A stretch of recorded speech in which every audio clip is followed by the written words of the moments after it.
Biri bu yağ filtresinde kullandığınız anahtar kaç numara, markası ne falan diye sordu. Yani bu işte yağ filtre sökme kitleri olarak satılıyor bunlar. Bunlar tek satılmıyor. Yani bu mesela bizim motosiklet grubunda kullandığımız filtre ama bir seti, ya bunu tek de satıyorlar da arayıp bulmak gerekiyor. Genelde set olarak satmayı seviyorlar. İçi dişli olanları var. Hani yıldız anahtarın içi gibi olanı var. Bu şekilde köşeli olanları var. Yani bir numarası yok bunların. Üzerinde de yazmaz numarası. Bende mesela 3 boy var bunlarda. Ama yani ev kullanıcısı ben kendim yapacağım diyorsa Ben de kalın saç olduğu için dedim sağlam bir metal olsun yeter, markasına önemli değil. yani şöyle ürünler var mesela.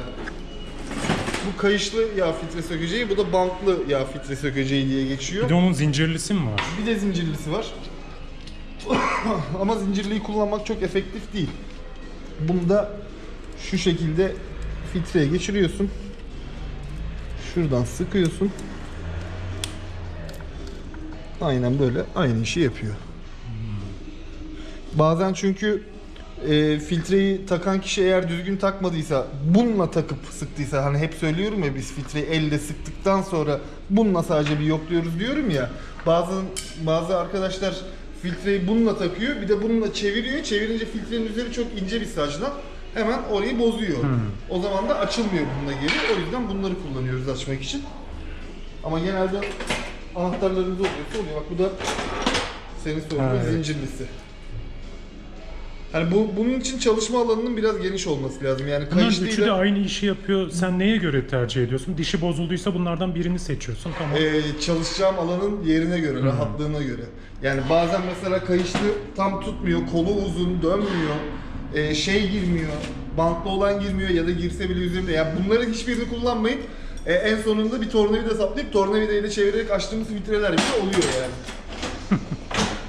BMW'nin 1150 ve 1200'lerdeydi herhalde. İşte bu 2005 sonrası olanlarda yağ filtresi dikine duruyor. Yani şu alt tarafı aşağıya bakıyor. Bir haznenin içinde. Yani etrafı da tamamen kapalı. Koruma altına almış BMW. Ve bu filtreyi sökmek için bunu kullanıyorsun. Ve dediğim gibi birisi sıyırttıysa bunu açmanın imkanı yok. Eski çalıştığım yerde 444 motorda şöyle bir şey yapmıştık. Şöyle bir demir çubuk.